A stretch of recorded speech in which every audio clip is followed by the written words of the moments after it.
Lindsay here, the Frugal Crafter. Today we're going to make a Christmas card. Now it's a little bit more involved than I usually like to make for Christmas cards, so that's why I'm making it early. And I'll probably end up using this as a gift card holder because as I have kind of embraced minimalism, I've been giving more gift cards to stores that I know people love to shop at, so that way I don't add clutter to people's lives, but they still know that I appreciate them and want to give them something for Christmas. So what I'm doing here is I'm using some stamp sets from Indigo Blue and Creative Expressions, and you can find these from our sponsor, Top Flight Stamps. I'll have a link and a coupon code in the video description so you can save a little money on your order. And what I did was I looked at the snow globe and I thought I wondered if I had a die that would match. I want to make a shaker card, and I knew this was going to make things a little easier. So I really recommend finding a die set like this. It's really thin with a lot of different sizes because it's very versatile when you're trying to cut around a round object, and a lot of your stamps will be round, so it just makes things really easy. So what I did, now if I had just used this to cut, it's much bigger. It's perfect on the top part of the globe, but it's much bigger underneath, and I wanted to kind of have an overlay for my shaker, but I didn't want to have a hole that was going to be below where my Merry Christmas kind of snow globe base was. So what I did was I cut a 5.5 by 5.5 inch card. So this would be like a 8.5 by 11. You cut it to 5.5 wide and fold it in half. And then I took a 5.25 by 5.25 panel, and I put this on top, and then I put a plate. I put the bottom plate just kind of right up against there so that there was only pressure on the top part of the die where I wanted it to cut. I'll show you that here in a second. This is a very useful technique, so I really want to make sure that you understand what I'm talking about. So this is my base plate. I put my bottom plate on. Now when I put this paper on, I put it so that it was hanging over, and then I put my die down on top. So wherever there's no pressure, it's not gonna cut. So can you see that? See the edge of the die is right there? So it's not gonna cut that bottom part of the circle. So I'll end up with a flat. And then when I put my top plate on, I put it on like that. I've never had a problem die cutting like this, just to let you know, but that's what I do when I need a partial die cut. I just let it hang off the plate, and I've never had a problem with it. So, of course, do anything like that at your own risk, but I've never had a problem. And then I'm just gonna, cut that off with a pair of scissors. But that's what I have for my pre-production stuff, and I'm going to set that aside.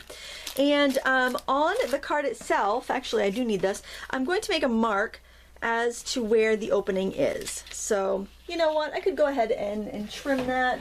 I'm just going to use scissors. You could use a craft knife. I'm just going to trim that right off. And this is going to be covered by that piece we're going to stamp on a scrap of card, so we don't have to worry about that. So now I'm just going to kind of lay that down and line it up, and I am just going to very lightly trace my circle, and that will give me an idea of where I need to do my stamping. And I'm going to do the exact same thing on this one as well. Now, I've got this all marked. I'm just going to set them aside, and if you are making multiples like I am, just make sure that you keep your overlay with the card that you just traced, because when you die cut, doing anything by hand, they can be off between different cards, so you want to make sure you have it with what it's going to line up with. Hope that made sense. So these are brand new stamps, and I'm going to be using markers to color on them because I want to be able to do a couple colors. So whenever I have brand new rubber stamps or even clear stamps, I want to make sure they don't have any mold release or anything greasy from the factory. So I'm just going to give that a good scrub. Now for cleaner, baby shampoo and water is a great stamp cleaner. You could use dish soap and water. You just won't want to add any grease to it, basically. That's the big thing. You can add some glycerin in there if you want. I'm actually just using dish soap and water today because I didn't want any glycerin in case that might make my markers not stick to the rubber. And that looks good. And then if you don't get a good impression, you can always try erasing on them, like with a pencil eraser. But I've got scrap paper here, so I'm just going to try stamping them and see how they look before I put them on my nice cardstock. Both of them stamped fine, so I'm going to go ahead and stamp them on the cardstock. So I'm setting aside my overlay panel, and I'm going to start off with this building right here. I'm going to do a couple of the windows with this yellow, so it looks like there's lights on in some of the buildings. And if you're afraid that you might have got your marker into another color, just scribble it off on a scrap paper and that will clean the tip. Now I'm going to do some red. So basically I'm just going for like a little Christmas village look here. And the stamps are really well designed. They're really bold and graphic. So even if you're not perfect and your colors mix, you know, and you end up with some, you know, some blacks or colors that you didn't expect, grays, browns, it's still going to look good because the design is so clear and crisp. And, you know, that has to do with the design, that has to do with cleaning it beforehand. So don't give up on your stamps if you don't get a good impression right off the bat. Make sure they're clean and make sure that you've, you know, done a good job inking them up. And I'm going to throw some of that green in there. I think I want the darker green. And then where like green and red overlap, you're going to get like gray, but that's alright because it will look kind of like shadows. Okay, you can even add some like that in there. Alright, so now I'm going to breathe on this to moisten the ink. Very important step. And I am going to stamp it within the circle that I stamped. Now, whenever I'm using a dye-based ink especially, or any ink, I like to give my stamp a few seconds for the ink to transfer from the rubber onto the paper. It's just a good idea. You don't have to press too hard, but you do want to make sure you're making contact. I like to work on a pad of paper, like an old sketch pad or newsprint pad or old phone book or magazine, something so it will have a firm yet not too hard of a surface. So there we have our little Christmas village. If you want, you can go in and touch up with the markers if it beaded up a little bit, but I think that looks fine. And now we're going to do the tree on this one. I'm just going to make sure I keep my overlays with the card that it belongs to. And you can use ink pads. You don't have to use markers. I just thought it would be handy because I wanted to do a few colors in the little Christmas scene. Do the light green first. So I did the yellow. I'm going to do the light green. And then I'm going to do some darker green dabbed here and there. And I'm going to do a brown stump. Again, breathe on it. And press it down. And there, got a really nice impression there. Okay, so we're going to set these aside and we're going to do some stamping on a transparency. Okay, so I cut this down, this piece of transparency down, so it's a little bit smaller than the window, and I have it in a long strip, and I'm just going to cut that in half, and I will need to trim it down a little bit more, so just kind of keep that in mind. And I'm going to aim for stamping this fairly in the center, okay? So these are roughly about 5 by 5, I'd say. And I'm just going to set those aside, and I'm going to tear off that paper because there's some moisture on that. You could use this if you are if you're stamping. Or I got a piece of paper here I can use. And you just want a place where you can, you know, catch embossing powder. I decided I would use a hologram embossing powder because it's a little sparkly, kind of like snow. And I'm going to use a white ink. And this is an inkjet transparency, but you can use any kind of plastic packaging for this technique as long as it can hold up to a little bit of heat. And I'm going to use my Gina K white ink because it's so bold, but you could also use a clear ink. Oops, I got some sort of moisture on that. Hopefully it's all right. And I am going to ink up, I'm not going to ink up that bottom part. Oh, I think it's coming from the ink pad. I'm just going to ink up the top part of the stamp only because I don't really need to stamp that Merry Christmas and I don't really want to, so I just want to get the top part. Oh, that's really juicy. And I'm going to stamp straight up and down. Just try not to let it slip because stamping on transparencies is a little slippery. All right, oh, that was pretty good. And I'm going to get that with some embossing powder.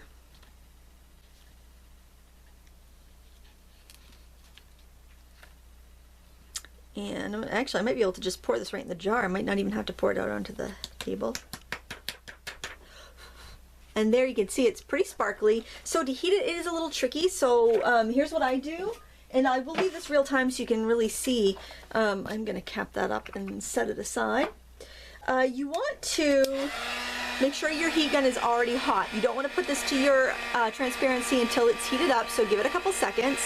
And then you're going to bring it over to the transparency. You're going to heat it until you start to see the film warp, and then you're going to pull the the gun off. It doesn't seem to be warping, so I'm kind of lucky here. But if I do feel like it's starting to warp or bend, I'm going to pull back the gun.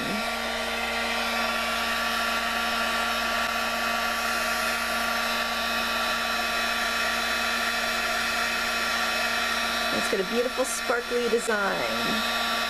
Now I'm going to check this here, because it's kind of hard to tell if it's raised or not because of the holographic design, but I think it is. I think I've got it all. Looks like it.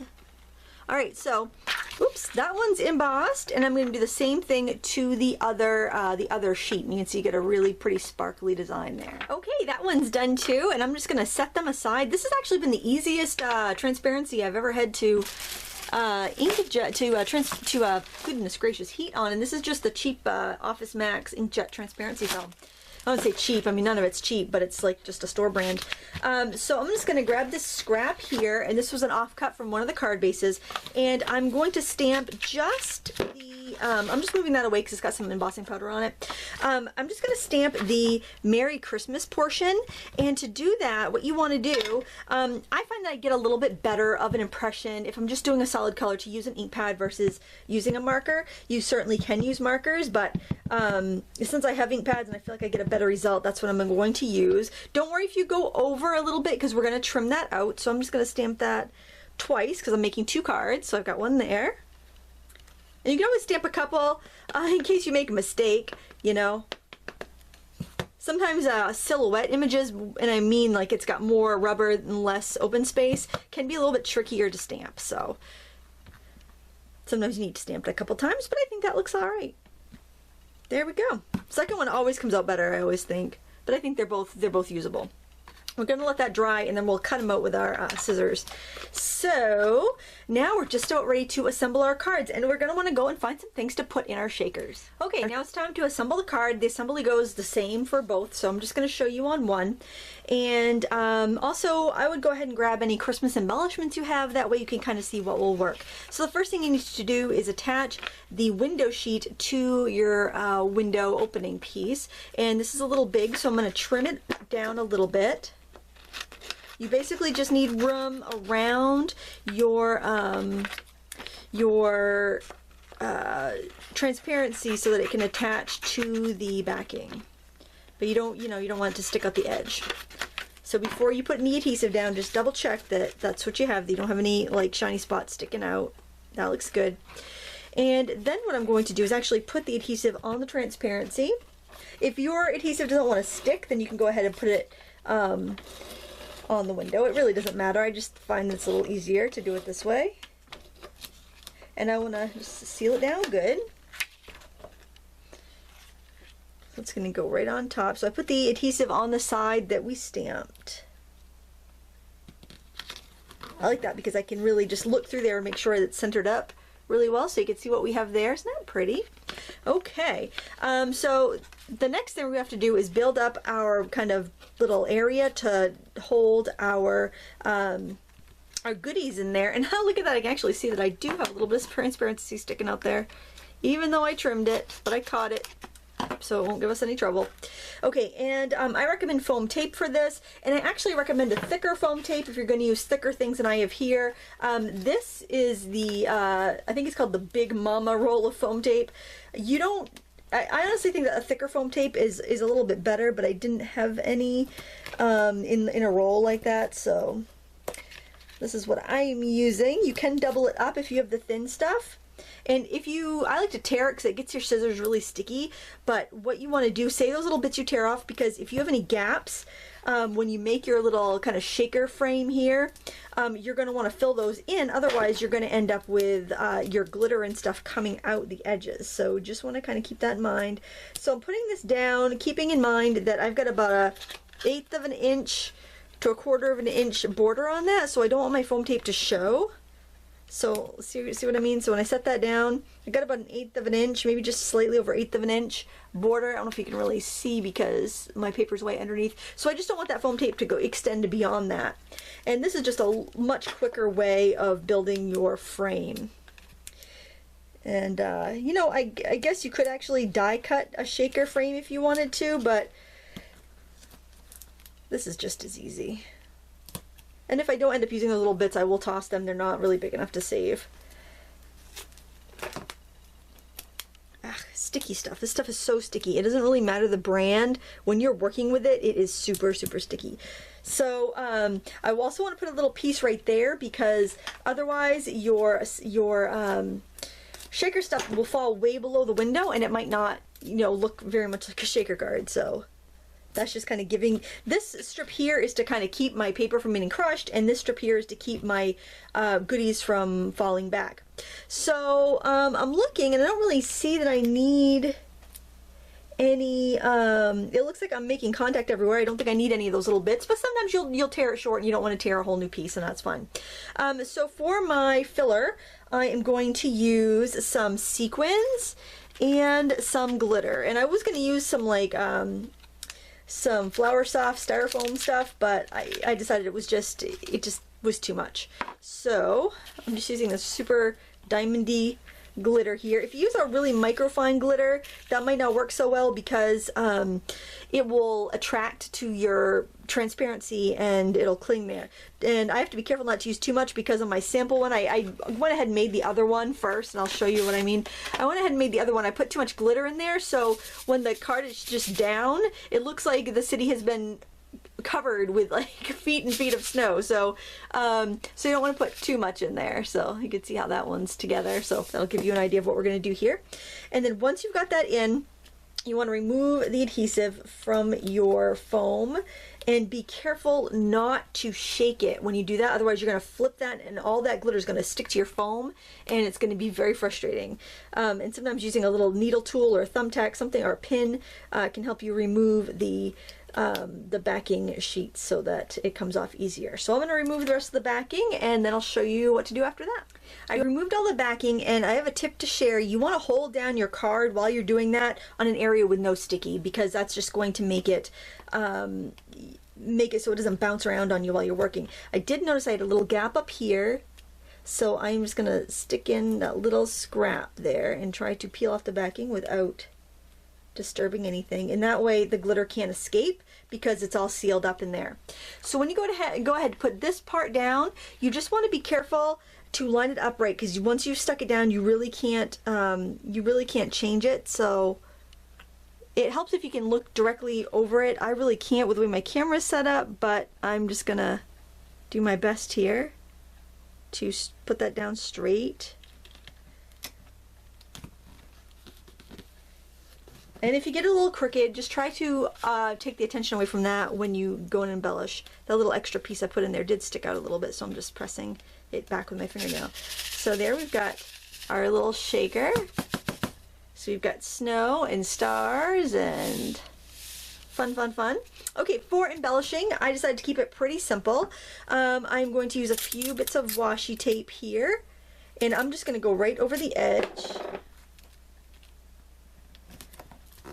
And you can, use whatever you have in your stash. Use what if you've been saving any for a special occasion, use them now. It's fun.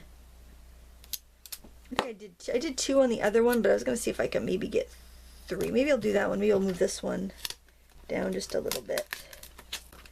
The hard part's done though. We've got the shaker part done. That was the tough part. And then here, for our little Merry Christmas that we stamped and cut out, I am going to use a little bit of that foam tape to adhere it down. Just about the perfect width. And it will give it a little dimension. Now, square cards, if you are going to mail this, square cards do take about an extra 14 cents postage, I think. Maybe it's, I'm pretty sure it's like 12 or 14, but double check with your post office if you're not sure. And that's because it's square, it can't go through the automated machines, basically. And I don't think this adds enough thickness in it to put on any additional weight postage or anything. So that's going to go right on like that. And then we're going to do a little embellishing. So what I'm going to do first is actually trim the tape, because I just want it flush. I don't want the inside to have tape on it. But you could fold it over. It doesn't matter. It's up to you. I get less picky as it gets closer to Christmas. We're in September, so I can make it all fancy schmancy. And I am going to wrap this with a little bit of silver cord. You can use gold cord. Because we have silver and gold stars in there, you can do either, which is nice. And I'm going to wrap it around a couple times here on the bottom and tie it in a bow. Alright, trim off the excess. There, that's pretty. And for an embellishment, I have these buttons that are little gifts, so like little presents. I thought they were kind of pretty. And what you want to do is take like a pair of wire cutters and cut off the shank at the back, and then you'll be able to stick it down easily using either any thick glue or any like foam squares will work fine. So I'm just going to give it a couple little foam squares here because that's what I have handy. And I'm going to put that right over the string on this side, and I'm going to spread the little string pieces apart over here so we have a little bit of kind of glimmeriness. And I want to put a couple of these on for embellishing, and I'm just going to use some wet glue for that. And I've got this little Tombow glue. Any sort of clear glue is going to be fine. Anything that you would stick a sequin down, that'll work good. Gold and silver, silver and gold. I put a little more, too much glue there. That's alright, it'll dry clear. Okay, for the inside of the card, I wanted to make a pocket, and for envelopes, I took this beautiful paper that I've been hoarding forever, and I made an envelope, and then I took the scraps, and I'm going to use that for our pocket. So I cut a 5 and a, well, just a little under 5.5 piece to go in there. But to make it a little bit fancier, I'm taking this little strip from the what we used for the front panel, that same paper, and I'm going to adhere that right to the top edge. This will give us a nice strong sturdy lip for our pocket.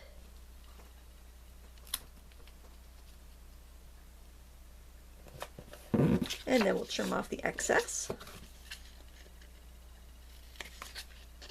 And we're going to put adhesive on 3 sides so we make our pocket. And this will be perfect to throw a gift card, or to throw some money, or a gift certificate, or a movie ticket. So what, you know, any sort of like experience gift, perfect to give in a card like this. And these are fun to make up ahead of time. And that way, you know, you can go out and you can buy your gift certificates or tickets or whatever you're going to do for Christmas. You've got your gift wrap already done, and then you can actually enjoy the holidays because you're not so darn stressed out.